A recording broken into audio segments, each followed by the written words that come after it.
Assalamualaikum warahmatullahi wabarakatuh. Bagaimana kabarnya hari ini? Semoga berlimpah keberkahan dari Allah Subhanahu wa Ta'ala. Pada kesempatan kali ini, marilah bersama-sama kita mengingat kembali kisah kelahiran Nabi Muhammad Sallallahu Alaihi Wasallam, Nabi Agung, Nabi panutan kita. Semoga kita semua mendapat syafaatnya kelak di hari kiamat. Amin amin ya rabbal alamin. Kota Mekah adalah kota yang sangat makmur dan diberkahi oleh Allah Subhanahu wa Ta'ala. Namun sebelum Rasulullah Shallallahu Alaihi Wasallam dilahirkan, kota itu kondisinya sangat buruk. Banyak sekali orang-orang yang menyembah berhala dan meninggalkan ajaran Nabi Ibrahim alaihissalam. Pada suatu ketika sebelum kelahiran Nabi Muhammad Sallallahu Alaihi Wasallam, ada peristiwa yang sangat penting yang patut kita ketahui, yaitu ada tentara bergajah yang dipimpin oleh Raja Abraha dari Yaman datang ke Mekah untuk menghancurkan Ka'bah. Namun setibanya di lembah Mahsir, gajah-gajah berhenti dan tidak mau menuju ke arah Ka'bah. Saat kejadian itulah Allah Subhanahu wa Ta'ala mengirimkan burung yang berbondong-bondong melempari mereka dengan batu dari tanah yang terbakar.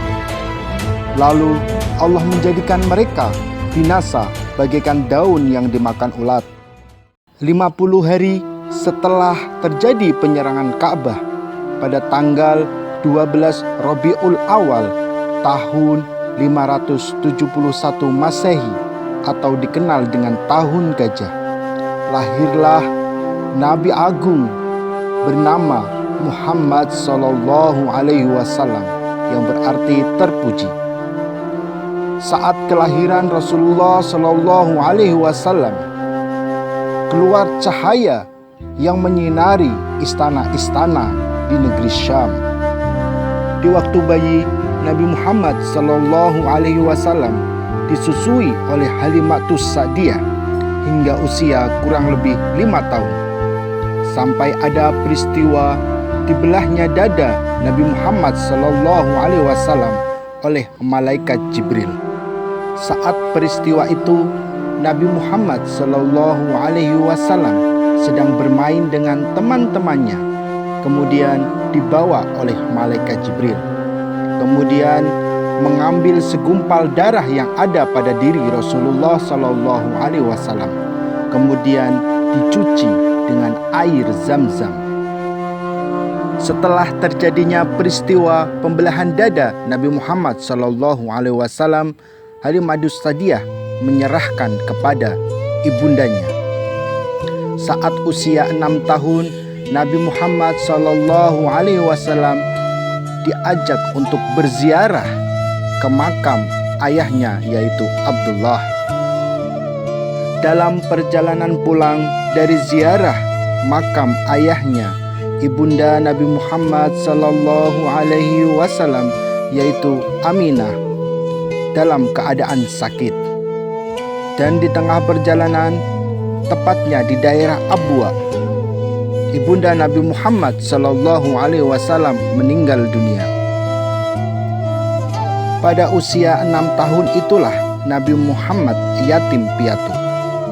Dan pada usia itu pula Nabi Muhammad Sallallahu Alaihi Wasallam ikut dengan kakeknya, yaitu Abdul Muthalib. Nabi Muhammad Sallallahu Alaihi Wasallam terdidik menjadi manusia yang mandiri. Nabi Muhammad Sallallahu Alaihi Wasallam juga pernah bekerja sebagai penggembala kambing dengan upah harian. Pada usia 8 tahun, Nabi Muhammad Sallallahu Alaihi Wasallam ditinggal oleh kakeknya tercinta. Kemudian Nabi Muhammad Sallallahu Alaihi Wasallam ikut dengan pamannya, yaitu Abu Thalib. Dan Nabi Muhammad Sallallahu Alaihi Wasallam juga diajari berniaga, berdagang ke negeri Syam oleh pamannya. di saat Nabi Muhammad sallallahu alaihi wasallam berusia 25 tahun, Nabi Muhammad sallallahu alaihi wasallam memutuskan untuk menikah dengan Khadijah yang berumur 40 tahun. Mereka saling mencintai. Nabi Muhammad sallallahu alaihi wasallam dikaruniai 7 anak. 6 di antaranya putra-putri buah dari pernikahan dengan Khadijah. Sedangkan Ibrahim adalah dari Maria Al-Qibtiyah. Pada usia ke-35 tahun, Nabi Muhammad SAW menjadi penengah antara 4 kabilah yang bertikai untuk meletakkan Hajarul Aswad. Nabi Muhammad SAW menjadi seorang Rasul pada usia 40 tahun, mendapatkan wahyu di Gua Hiro pada bulan Ramadan, yaitu Quran Surat Al-Alaq 1-5. Selama 13 tahun, Nabi Muhammad SAW berdakwah di kota Mekkah. Dan selama 10 tahun, Nabi Muhammad SAW berdakwah di kota Madinah. Setelah mengalami sakit selama 14 hari, Nabi Muhammad SAW meninggal dunia di pangkuan Aisyah istrinya. Pada waktu duha 12 Rabiul Awal tahun 11 Hijriah di usianya yang ke-63 tahun. Demikianlah kisah singkat Nabi Agung Muhammad SAW. Semoga bermanfaat. Wassalamualaikum warahmatullahi wabarakatuh.